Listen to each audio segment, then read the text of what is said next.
What's going on, everybody? It's your boy Roku here, back. Apologies for the entry, but yeah, it's Roku back with some more League of Legends content and coffee. And today I have an interesting video for you guys, a video that's spicy, I'd say. And I've actually been working on this video for a while, hinting to it in previous videos, so yeah, it's finally here. This video is my analysis of BrokenBlade's Darius in the LEC, but instead of just covering his gameplay and whatever, I decided to make it a bit more of a more general video, just describing Darius's presence in pro play or justifications as to the lack thereof, Basically, like, we all know that Darius is a very rare pick in pro play, and I will be using this video to break down why he's a very uncommon pick, and also I'll be using the video to break down some of BrokenBlade's amazing gameplay. So yeah, make sure to like, comment, and subscribe to stay up to date with the channel. And I usually don't do videos concerning pro players because I kind of don't care about organized League of Legends. I'm more of a solo kind of guy. But because Darius was picked, I felt compelled to cover this topic, and you guys also wanted to watch this video, so I decided to do it anyway and give you guys a treat. So yeah, let's just get right into the video. Before I start, analyzing Darius and analyzing BrokenBlade's Darius specifically, I would like to give more of an analysis to Darius himself, right? Why is Darius not a good pro player champion, right? And I've basically put down bullet points of all of these points, but I'm going to be using a bunch of resources and etc. to prove this, prove why he's bad. So yeah, Darius is a very rare pick at high levels of play because of a lot of reasons, right? And some of these reasons are more detrimental than others, okay? First off, he's very slow and kiteable, right? And this is an issue that all Darius players face, regardless of whether they're pro players or whether they're solo queue players. Darius is a very slow champion with no mobility or anything to help him, aside from Strybreaker in the new season. Now, Strybreaker's existence does make him a niche pick, but because of how slow and kiteable he is, he's never going to be anything more than just a niche pick, right? Darius is bad in teamfights and etc. without a lead, right? We see Darius, or we think of him as this monstrous champion who can just destroy teams in a team fight, right? Just dunk, just kill everyone, right? But we have to realize that that's what happens 1 out of 10 times. 9 out of 10 times, you get CC'd, or you get blown up, or things like this happen, or you actually do start dunking, but you're not fed enough to do anything major, right? So you can't do much in teamfights without a lead, and you're not a champion like Gragas or who has insane teamfight disrupt abilities. You're not like Sion, who can start engage fights, be a very nice tank for his team. You can't be like a Cho'Gath or something whose very presence is a very nice, is nice for the more squishy champions on your team, and you can make a lot of plays with your CC. Darius is none of these things. He's just damage, basically, right? He's okay at peeling. He's not great at it. He's just meh, right? He's just okay at a lot of things, and his damage isn't even that good without his Noxiumite passive, right? So it's he's very bad in teamfights without a lead. And the thing in pro play is you're very rarely going to grind out yourself a lead in a 1v1 lane. You can't play a pro player game, pick Darius, and get kills over and over again in a lane, right? You're going to be either jungler food, meaning the enemy jungler, the enemy mid, whatever, is going to gank you, just destroy you, because Darius is pretty easy to gank, or your team's going to have to basically play around you, right? Another point, which connects to what I was describing, is he's a very big mistake punisher champion.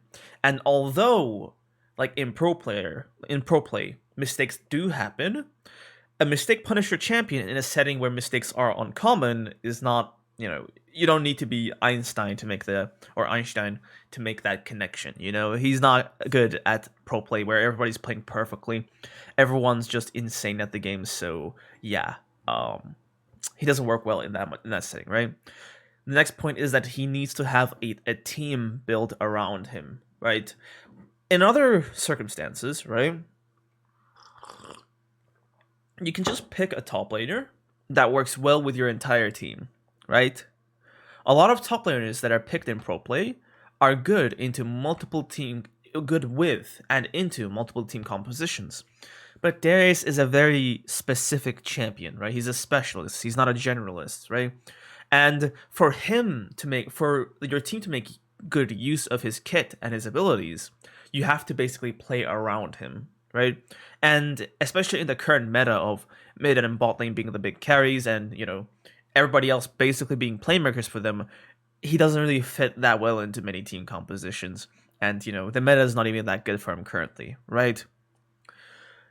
This is one of the biggest points that I have to make as to why Darius is bad on pro play, but pro top laners have to take teleport. Okay? Let me reiterate. Pro top laners have to take teleport. This means Darius has to let go of Ghost. Okay? And we kind of get into the problem of why Darius sucks in pro play but is quite good in solo queue, right? In solo queue, you can just run Ghost because there's not enough organization for teleport to be teleport is quite useful, and the hands of a proper top laner, they can make a lot of use of the summoner spell. But for Darius specifically, you can just run Ghost and take out a lot of these weaknesses, right? You can team fight way better. You can run down teams way better. You're not that slow or kiteable anymore, a lot of his weaknesses are made up for by Ghost in solo queue. But you have to take teleport in pro play, right? And it's like an impossible situation. You need to have teleport. You need to have flash because flash is insanely important. It saves you, it helps you make plays, etc. And you have to have Ghost specifically for Darius, right? So you need these three sums, and you have to sacrifice one of them. And whichever one you sacrifice, Darius just becomes an incomplete champion. And with how specific his optimum use case is, you're better off just going other champions, right? Darius is only he's only functional as a counter pick, okay? Darius is very, very weak to CC and proper team play, which is exactly what these pro teams are gonna have, right? He's very easy to dive as well because his everything about his kit is situational. He's not naturally tanky, right? He has to land his Qs, and for him to do damage, he has to get 5 stacks or execute someone. It's there are so many conditions that stop him from being at his full power.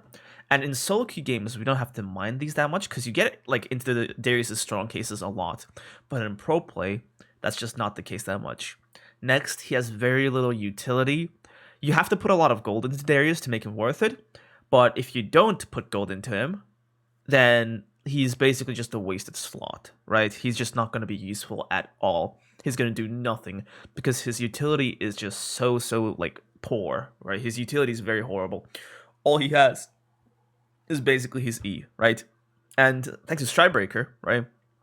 He does have a bit more utility than he used to in the previous seasons, but still, right? He has very low utility, which means that, he can't really help out. He can't really peel, and he can't really do things that other good top laners can, right?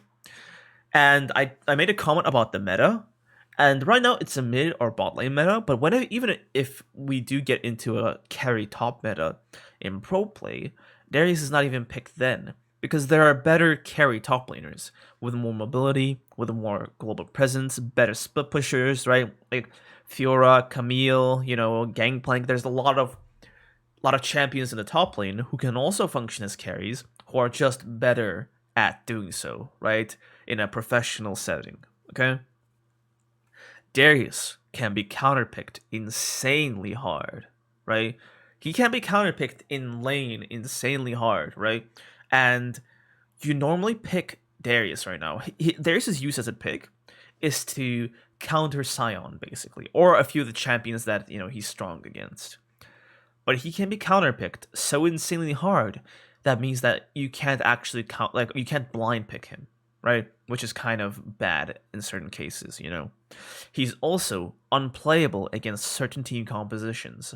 Some enemy teams can form champions that just make Darius's life impossible, right? He needs a lot of gold, and the other bad thing is he actually does get outscaled a lot. He does come back a little bit in the hyper late game once he gets all of his tank items, post Gargoyle Stoneplate, but he gets outscaled kind of hard against proper teams with a Vayne or a Kaiser or something.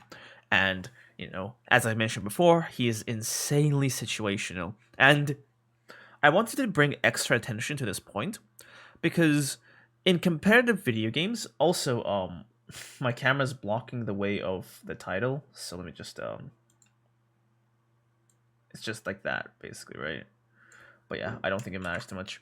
But yeah, the basic idea about these kinds of competitive games is not just League of Legends, things like Team Fortress 2, Overwatch, Valorant, whatever, right? These character-based competitive games is that there will almost always be a differentiation between specialists and generalists, right?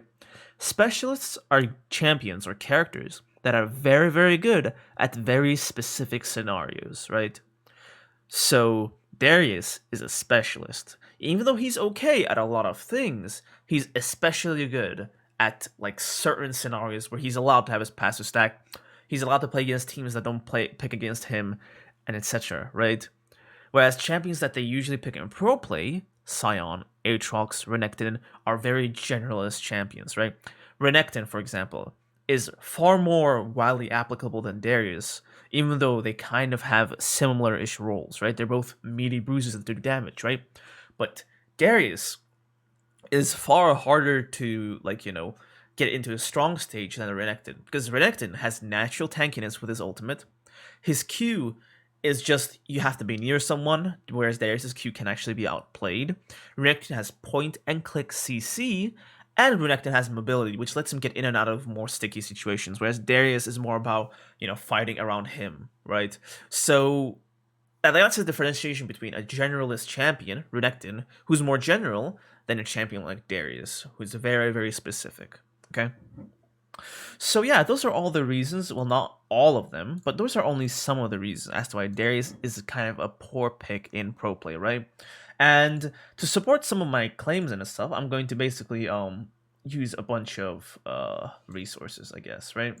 First off, we have Darius match history, right? I'll just put my face cam on the right side of the screen.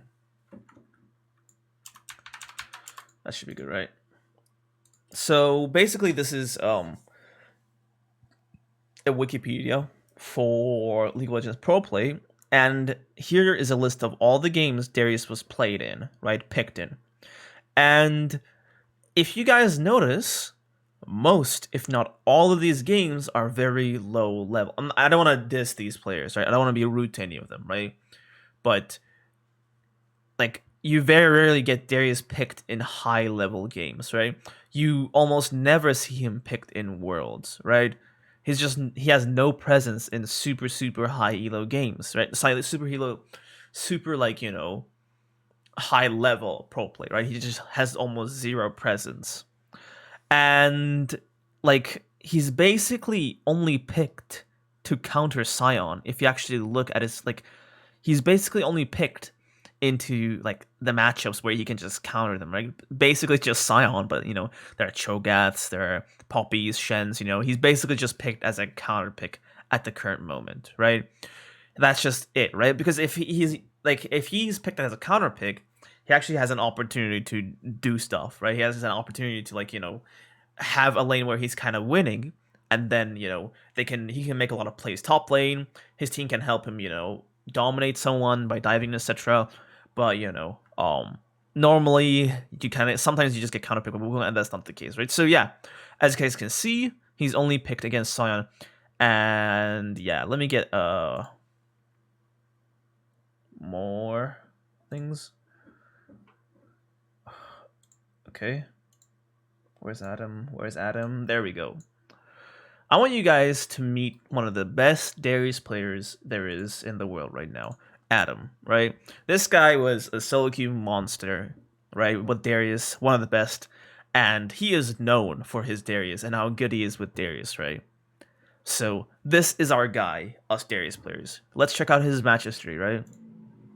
Almost no Darius games, right? He picks it more than most people.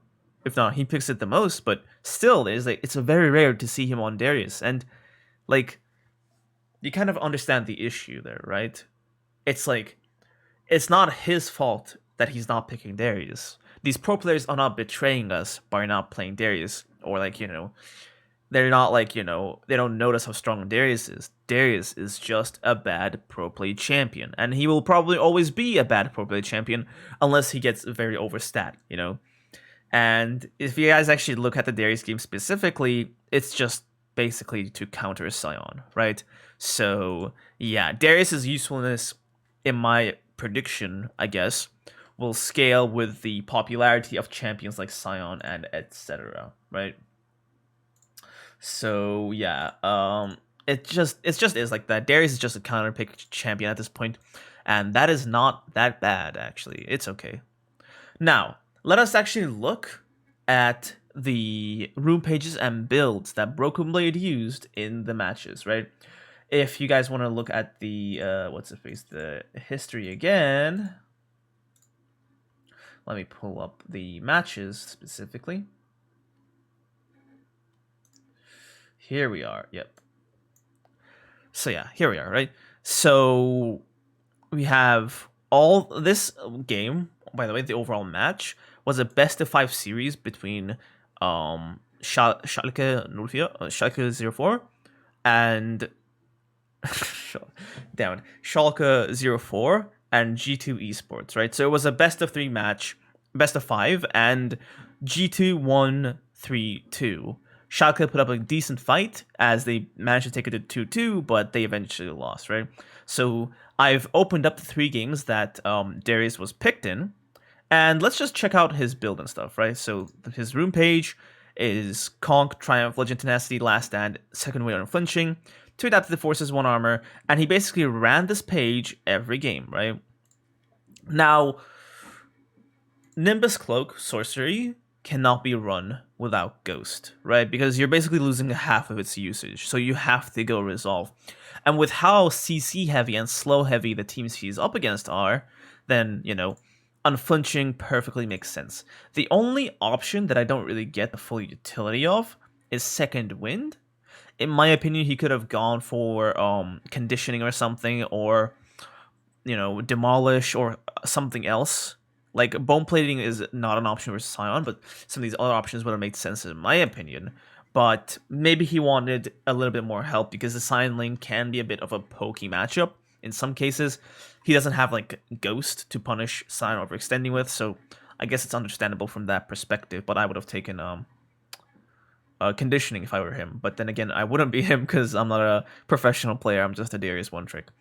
Anyway, let's look at his build. As you guys can see, he is going a very move speed heavy build, right? He's going Strikebreaker, he's going Deadman's, Force of Nature, and then, if you look here, he's eventually starting to build towards Sterax, right? And when you don't have Ghost, you basically have to dedicate your entire build to move speed, right? He just goes 3 move speed items so he can actually be fast enough to participate in fights and actually do things, which is... It doesn't make up for the lack of Ghost, but it's certainly, doesn't make the fights or whatever any easier, right? So, yeah, these are basically the builds that he's going for, okay?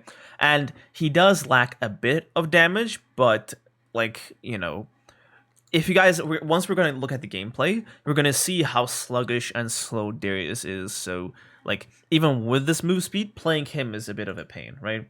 So, let's just get right into the videos that I have planned for us. Here. Okay. So, this is basically when Darius, this is basically how games usually go with Darius, okay?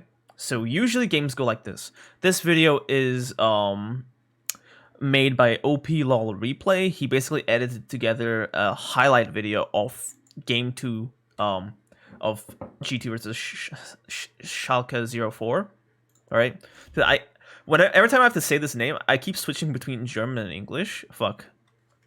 But yeah, in this matchup, right, there are 3 games with Darius, game 2, game 3, game 4, but game 2 basically went exactly like game 4, so I'm going to analyze game 2 and game 3, right?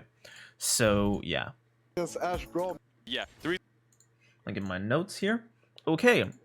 Isn't Darius' question, it seems. Yeah, but he didn't get anything for it. In fact, they're even going to get the stun back. And let me...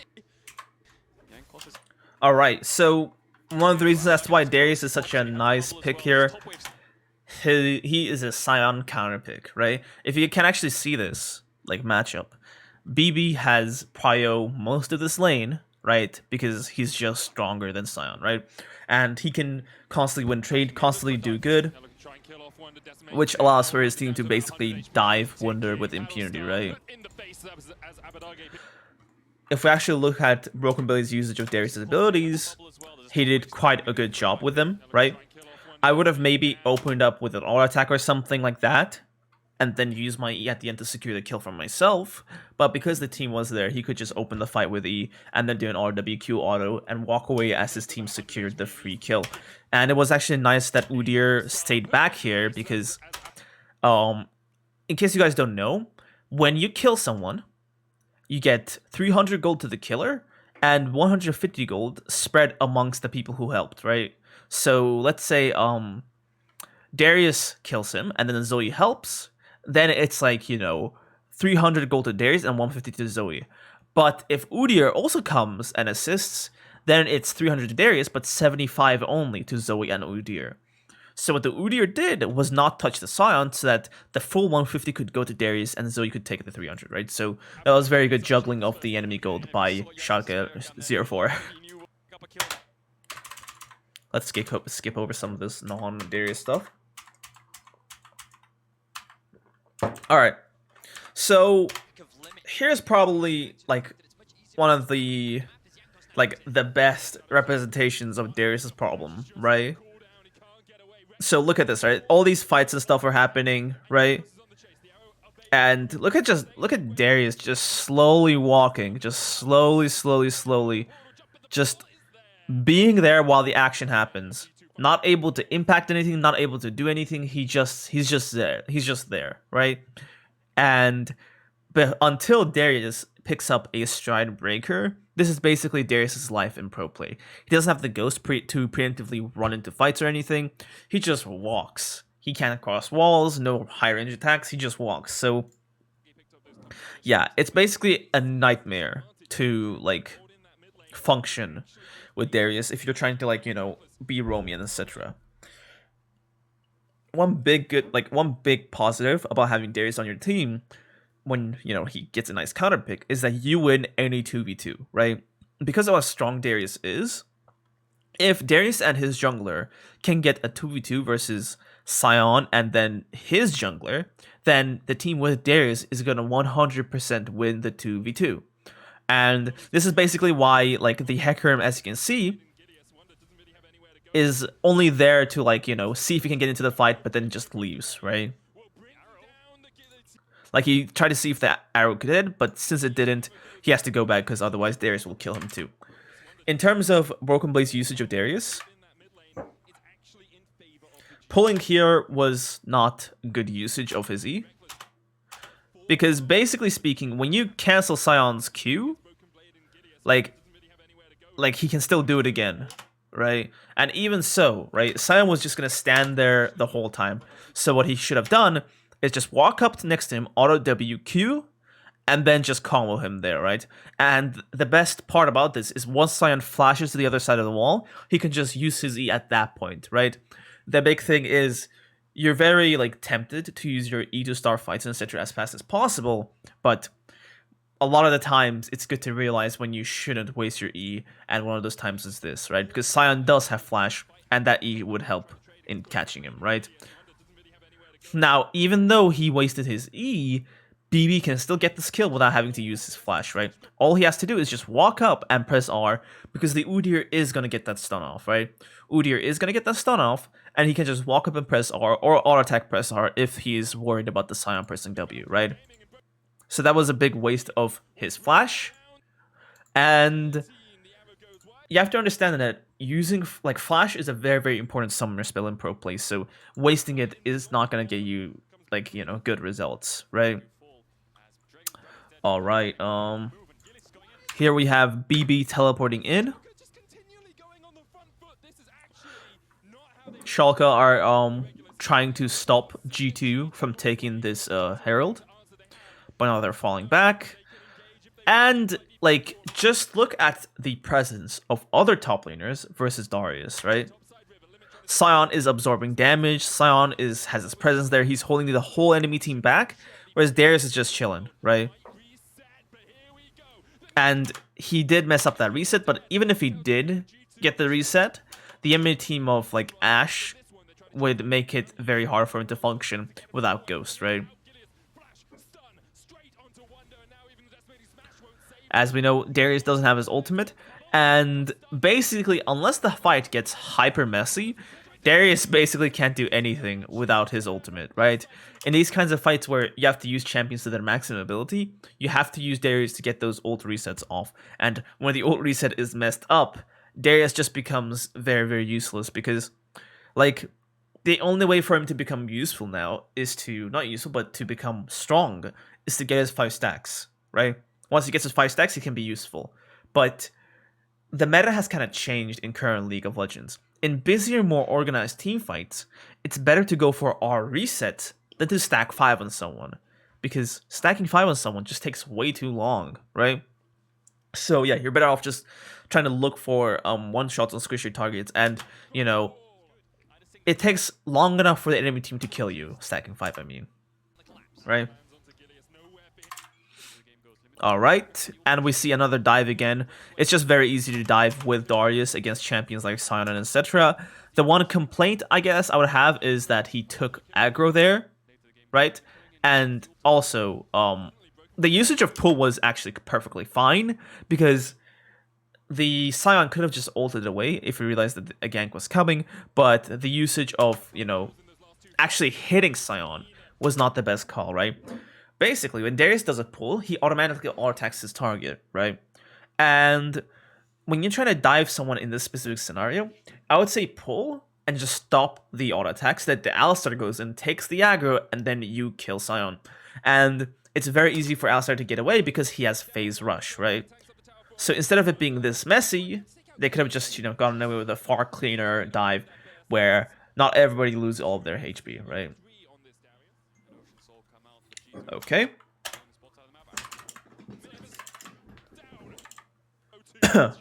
This is just another, typical team fight. Okay.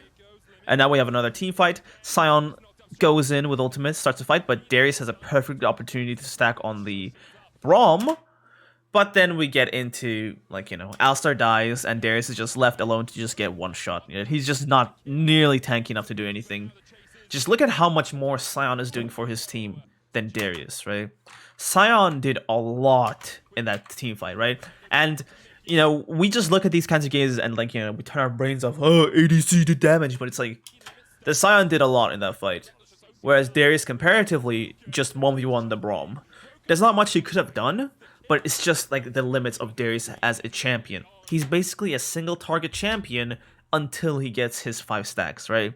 He only has basically, like I said, he only has single target damage until he can get his passive off and start killing people with those abilities, right? The only team fight ability he has is his E, which is a bit tricky to land, so you have to basically use it with flash. And it's basically more of the same thing, right?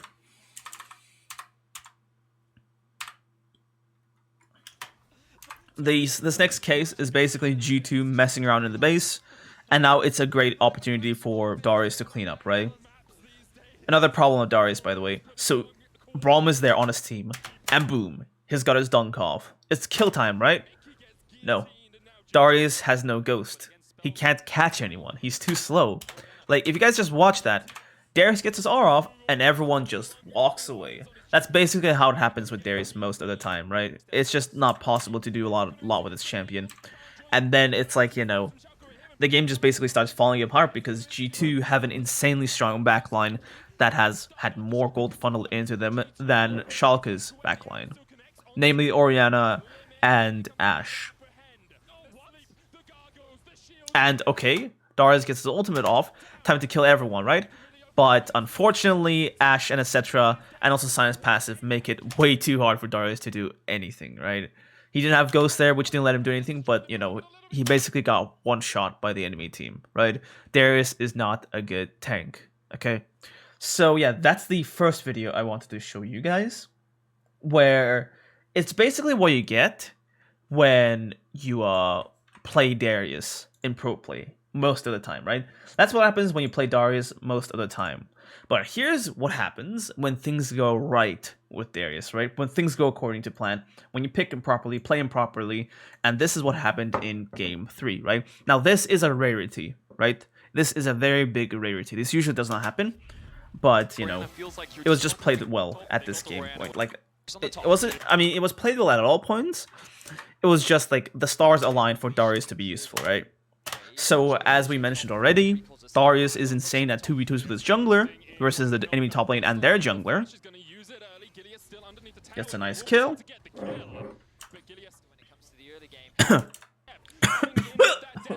Apologies. I have hiccups, so yeah. We don't care about these, we don't care about these, we don't care about these.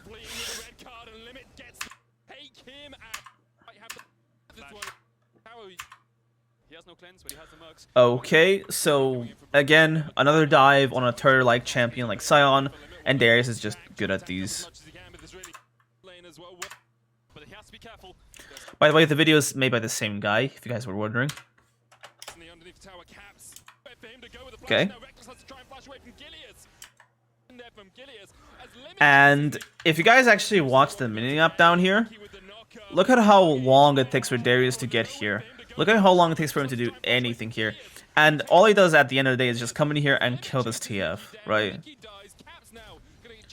He also had to waste his flash for it, because he didn't have any natural mobility. And it's like, you know, you're kind of getting the idea, right? He's just way too slow for these more dynamic fights to, you know, get there in time and do big stuff, you know? He has to basically move, like, 5 minutes before the action happens to get there, basically, right?